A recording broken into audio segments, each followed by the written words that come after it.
Aujourd'hui, un plat qui me tient vraiment à cœur, que j'ai appris à cuisiner dès que je suis arrivée à Monaco, donc aux frontières de l'Italie. Un plat qui m'a été appris par une dame qui m'est très chère, qui s'appelle Lena Murator et qui a fait toute mon éducation autour de la cuisine italienne avec son fils Mario qui était mon mentor en cuisine.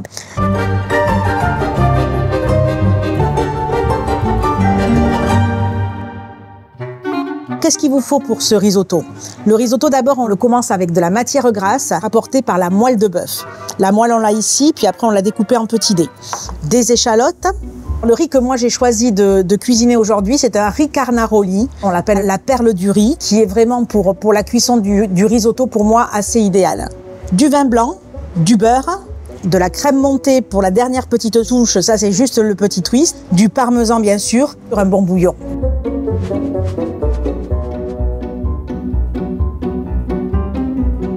Alors cette moelle de bœuf, on se la procure tout simplement chez le boucher et on n'a pas besoin de demander l'os, on demande la moelle et on la taille en petits dés.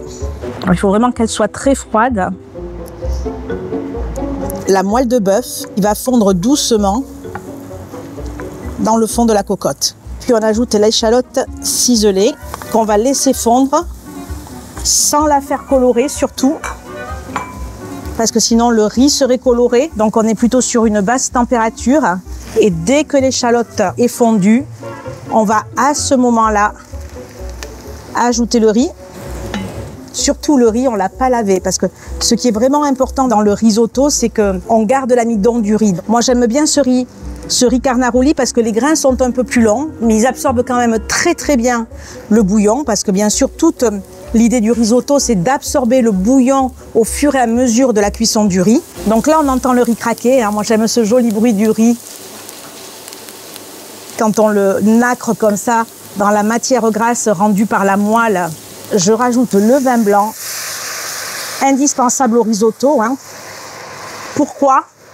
Parce qu'il va apporter toute l'acidité à ce risotto, et de l'acidité on en a besoin pour la simple et bonne raison que le risotto c'est quand même quelque chose qui est assez gras, on rajoute du beurre, on rajoute du parmesan, il y a de l'huile d'olive, donc on a vraiment besoin d'une balance, d'une contrebalance en fait en acidité, et c'est le vin blanc qui va l'amener. Il faut vraiment qu'il n'y ait plus de liquide avant de continuer la préparation. Donc une fois que tout le vin blanc est absorbé ou réduit, on commence à mouiller le riz avec le bouillon. Celui-ci, c'est un bouillon de poule, c'est un bouillon de volaille. On peut aussi faire un bouillon de légumes, un fumet de poisson. Ça dépend un peu de la garniture que l'on veut mettre dans le risotto. Mais la qualité du bouillon est essentielle. Quel que soit le bouillon, il faut que ce soit goûteux et de qualité.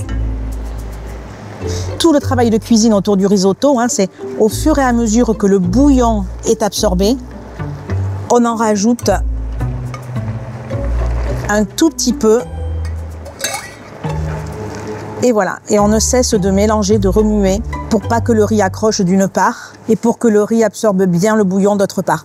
Alors, bien sûr, si la moelle de bœuf vous a fait peur, n'hésitez pas, vous la remplacez par un peu d'huile d'olive.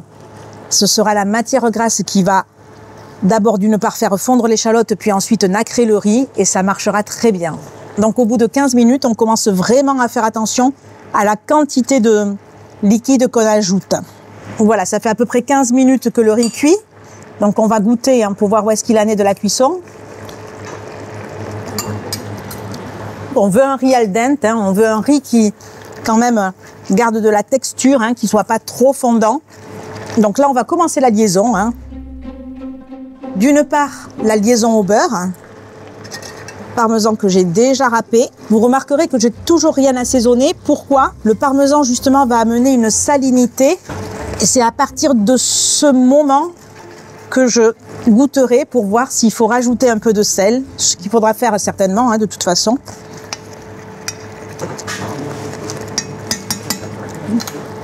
Un peu de sel, bien du poivre et encore du parmesan. Moi, ce que je dis toujours à mes collaborateurs, un risotto, ça a goût de parmesan, donc moi je suis pour en mettre la dose qu'il faut.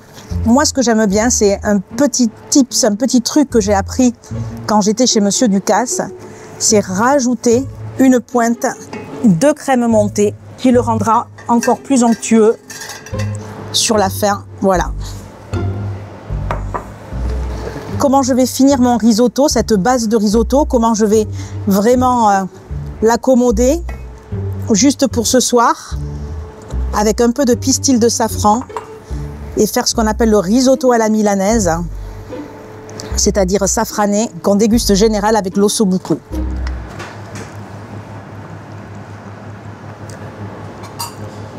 Parfait. Il n'y a plus qu'à déguster.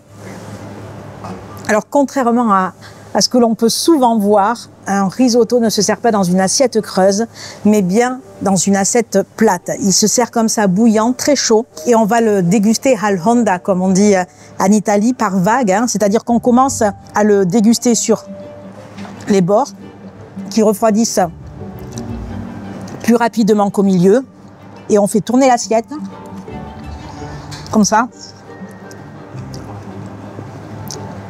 jusqu'à arriver jusqu'au centre de l'assiette. Ce principe-là du risotto, je l'ai appris par Mama Lena, une vraie maman italienne. Je voulais le partager avec vous. Si par hasard vous faites autrement, n'hésitez pas à le partager avec moi, j'en serai ravie.